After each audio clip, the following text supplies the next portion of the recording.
Good morning. I got up early this morning to spend time with Jesus. Leroy's not even up yet for work. His alarm clock will go off in about 15 minutes. Mac's in bed asleep. She's not up yet for work.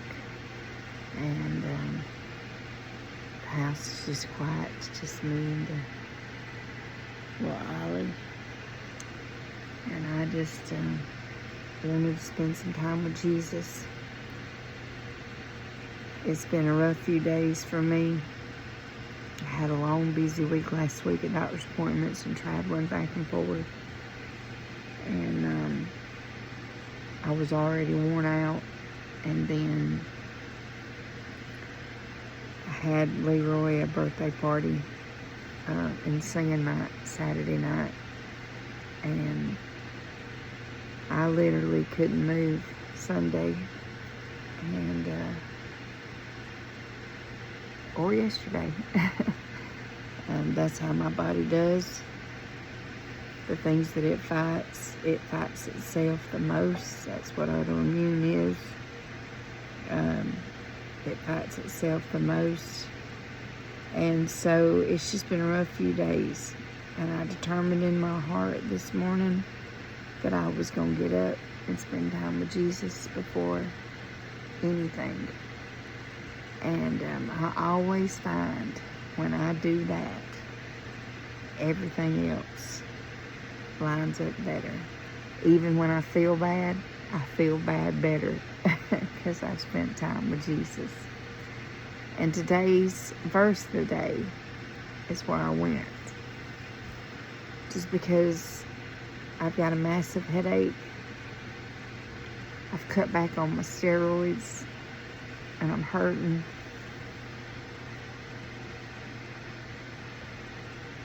And sometimes it's hard for me to think deep.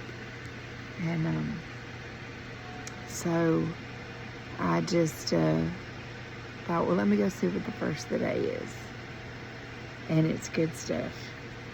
It's from Matthew 7, 13, and 14. The Bible says, "Enter ye in at the straight gate." Right there, that word straight doesn't mean straight as a line. It means tight, narrow. Enter ye in at the straight gate. For wide is the gate, and broad is the way that leadeth to destruction. That's pretty self-explanatory. But Jesus is talking here. This is him talking in the Sermon of the Mount. And he's winding down his Sermon on the Mount when he says this. And he's saying, enter in at the straight gate, at the narrow way, at the tight gate. It's not easy to enter there because it's tight. Because wide is the gate. Easy is the gate. Broad is the way that leadeth to destruction. And many there be which go in thereat. Then it says in verse 14, because straight is the gate. Remember, tight, narrow, constricting is the gate. And narrow is the way which leadeth unto life. And few be there that find it. And I've read this verse many a time, heard this verse preached many a time. But this morning, Jesus let a visual come into my mind. Me and Mac like to go hiking. And Leroy does too. He just works all the time, bless his heart. And so on days that we can, me and her like to slip off somewhere and get in nature. And hiking is one of the things that we enjoy doing together. And I was reading this verse and I was thinking about some of the trails that child has taken me on. And they're harder trails to walk because they're narrow. Meaning that there's a lot of brush, there's a lot of trees, there's a lot of rocks. It's not an easy path to follow. And we can't walk side by side. we have to walk one in front of the other to get to where we're going. It might be to a lookout spot. It might be down to the river.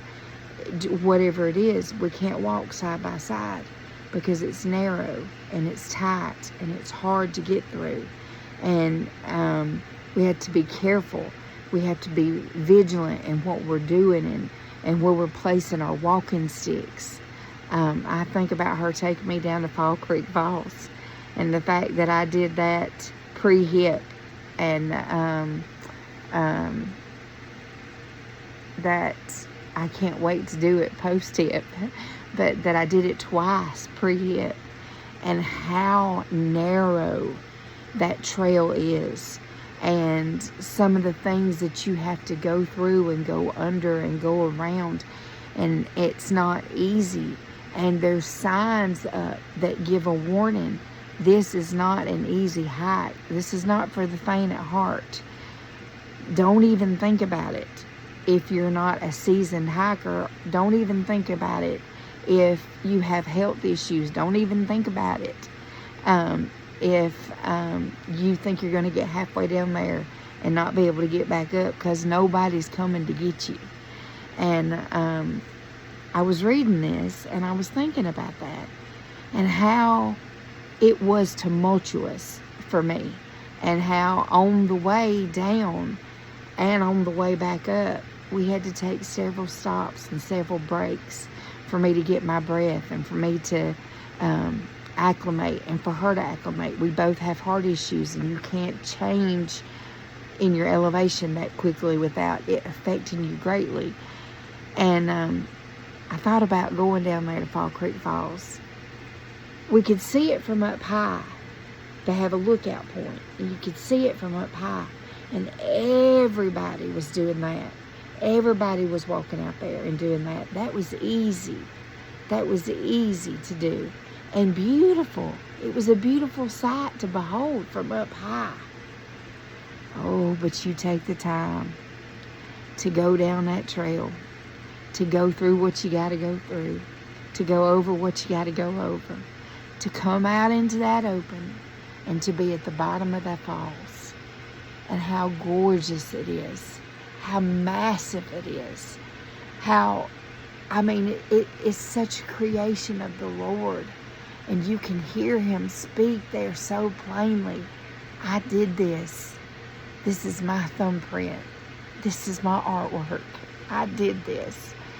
It's so worth taking the trip to go down there and see.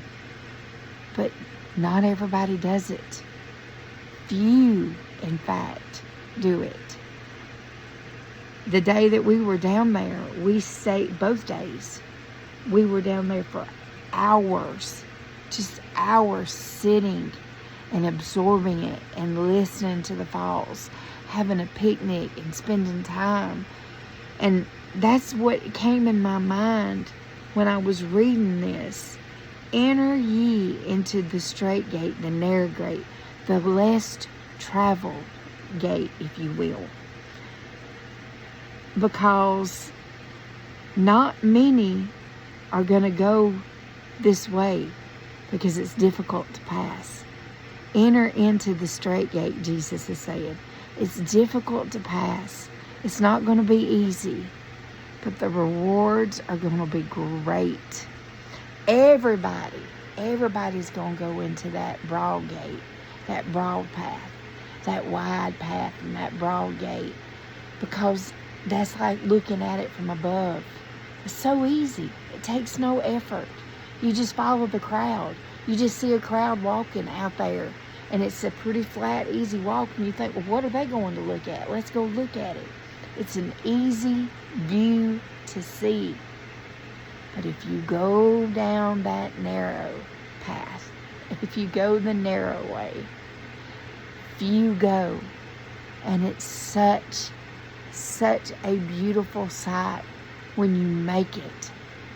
And there were times going down through there that I thought to myself and to the Lord, I don't know if I'm going to be able to do this. And there were even times that Michaela said, Mama, if you want to just stay right here, I'll go on and see it and I'll come back. But I determined in my mind that I was going to see Fall Creek Falls with my baby girl, that I was not going to let my physical body, my worn out hip, all the ailments that I suffer, I was not going to let that stop me. We had snacks for my sugar dropping. We had things that we needed to get us there. We made the preparation. Jesus has made the preparations for you and for me to enter into that straight gate. Don't go the broad way. Don't go the easy way. It leads to destruction. Don't just see it from up here and see those down there at the bottom that are at the bottom of the falls that took that route and think, man, they must be seeing something. Go see it for yourself. See Jesus for yourself. Don't follow the crowd. They will lead you astray. You will miss out on Jesus. Get in the narrow gate. Get in the one that's hard to pass. Get in the one that may take stuff out of you. It may be physically hard. It may be mentally hard. But Jesus has made all the preparations. He has made the way for you and for me to follow. And He does not want us to miss out on the view we are going to see if we will just do what He says.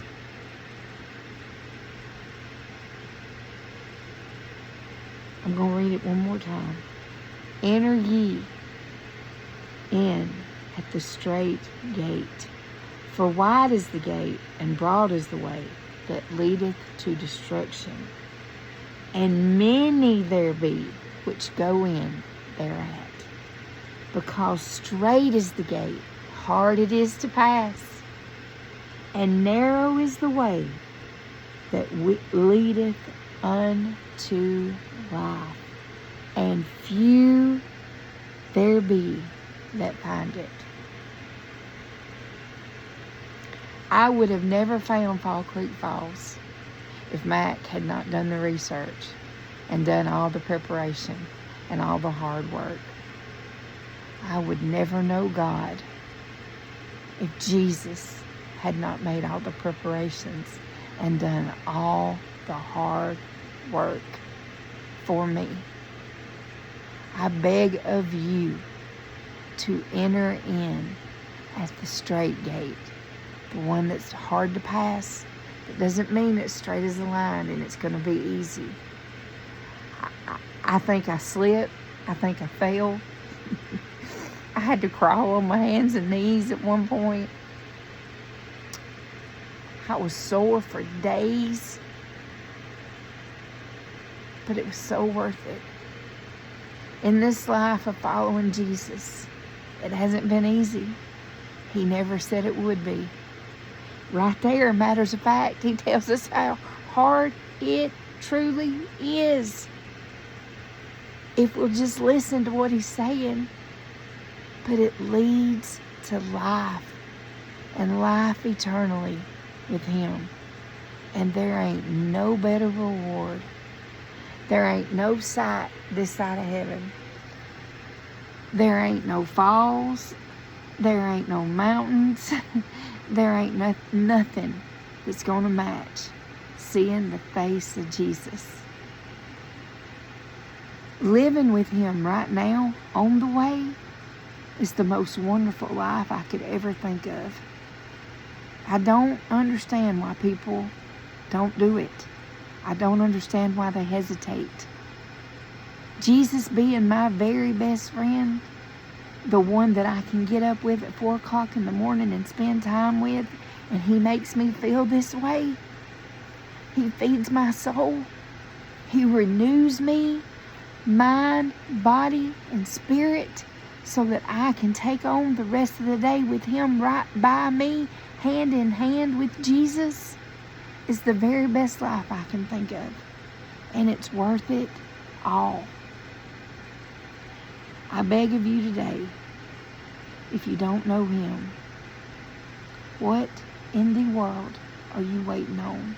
He's calling your name. He wants a relationship with you. But it requires things of you and from you. And honey, please, they're worth every single one. Because He ain't never failed me. He ain't never left me alone. He ain't never left me hungry nor thirsty for His word and for His Spirit. He knew what it was going to take out of me to get me through last week. And He got me through. He knew how bad I wanted to celebrate my Leroy at that singing. And I wanted him to feel loved and appreciated. I wanted him to feel loved on and appreciated in a physical manner. And He allowed me to do it, knowing that I was not going to be able to get out of bed all day Sunday. I laid back there Sunday in the bed all day long. He had to clean. We didn't leave till almost 9 o'clock. He had to clean the fellowship hall up. He had to pack everything up right by himself. I couldn't do it. I laid in this chair all day long. I was in bed. I didn't even see him come home. I haven't even seen him. By the time he came to bed last night, I was already asleep. But Jesus knew all that. And He allowed me to do it because He fed me through it. He knew I would come looking for Him, and He would be there to provide for me, and He would feed me. I listened to Leroy preach Sunday evening when he was out there preaching. I was listening to his Sunday morning preaching. I turned on music and was listening and praising the Lord. I couldn't get up, and I was in and out of sleep. But I was not spending time with my Jesus. Yesterday morning, I didn't do it first off, but I went and I spent time with my Jesus. And when I realized it yesterday, what was wrong with me, which I always do, I always come back to you, dummy. You didn't spend your first time with Jesus this morning. I decided and purposed in my heart that it didn't matter how uncomfortable it would be.